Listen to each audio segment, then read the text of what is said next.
love talking about failure because it's just one of those things that we really have to be friends with. And the fear of failure is universal. We're all afraid to fail. Even some of the greatest minds are or were afraid to fail at some point. It makes me think about a quote. Life is inherently risky. There's only one big risk you should avoid at all costs, and that is the risk of doing nothing. That's by Dennis Whitley. If you're not failing, you're really not living. And if you're not failing on a regular basis, there's no growth to be had. Life is not supposed to be perfect, y'all. It's not. There is no growth in perfection. There's no growth when you are too afraid to take risks. We can tell when we're afraid to fail because we want something to be perfect. We can tell when we are afraid to fail because we start to self-sabotage situations. We then begin to find evidence for what we choose to believe. So if we think that the situation is going to fail, well, that's the reality that we're going to create. So it's this reluctance to try something new. It's when we're experiencing low self-esteem or low confidence, we tend to use words like, or phrases like, I'm not good enough for that, or I don't have the skills for that. That's a symptom of being afraid to fail. When I think about failure, I tend to think about Thomas Edison often. 1,000 tries to get the light bulb to work. Can you imagine if he just gave up after the first try? After the 10th? Or even the 30th? Where would we be? What would life be like? So I'd like to read your story. As a man was passing the elephants, he suddenly stopped, confused by the fact that these huge creatures were being held by only a small rope tied to their front leg. No chains, no cages. It was obvious that the elephants could, at any time, they can break away from their bonds, but for some reason, they didn't. He saw a trainer nearby and asked, why these animals just stood there and made no attempt to get away?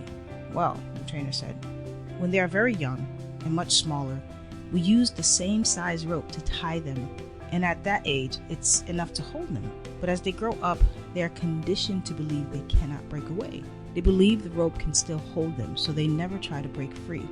Of course, the man was amazed. These animals could at any time break free from their bonds, but because they believed they couldn't, they were stuck right where they were.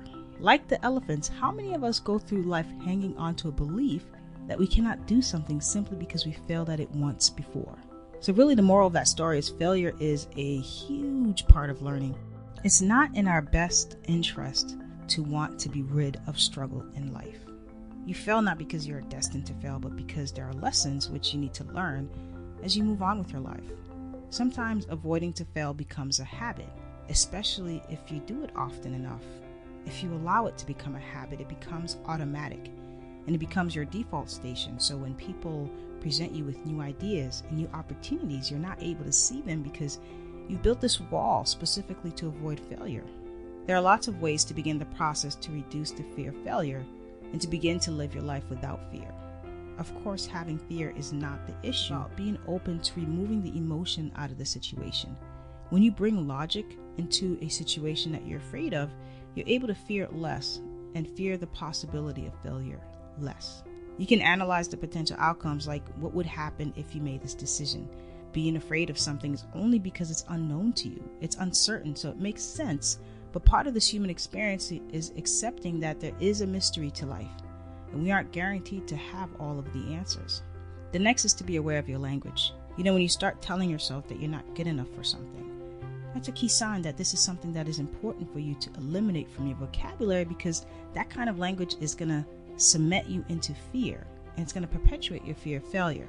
So it's important to change your language and the way you talk to yourself.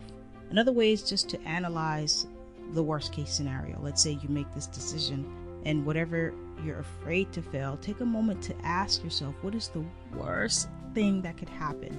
And is this fear warranted?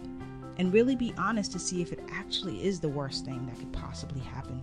Things tend to magnify themselves in our imagination, so it's important to extract that stuff out of your mind safely on paper. Next, if you're afraid to fail at something, then create a contingency plan. I get it, in some situations you're not able to have a contingency plan. You're not able to have a plan B, and in some cases having a plan B is going to distract you from plan A. But sometimes a plan B is necessary. Maybe you're applying for a new job or that dream job, and maybe you have to be applying to 2 jobs at the same time. A contingency plan will allow you to decrease the amount of fear that you have about taking that first step. And sometimes being afraid keeps us from setting goals because, if you set a goal and you don't achieve it, you get disappointed, especially if it doesn't happen the way that we expected it to happen. It's kind of like a self-fulfilling prophecy, so you don't set the goals at all. So as you can see, the fear of failure, the cost of being afraid to fail outweighs the good on so many levels. So what are you afraid of? What's getting in the way of you really stepping into your power? I asked myself that question too, because there are some things that I'm sitting on that I'm too afraid to do, and we're all a work in progress. I'm still trying to write this book, and I still haven't scheduled a writing day, which could help me tremendously, but I haven't committed to a day. I'm afraid of what would happen if I publish this book.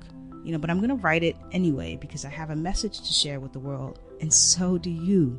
At the end of the day, failures are just lessons. This is how we learn, and this is how we grow.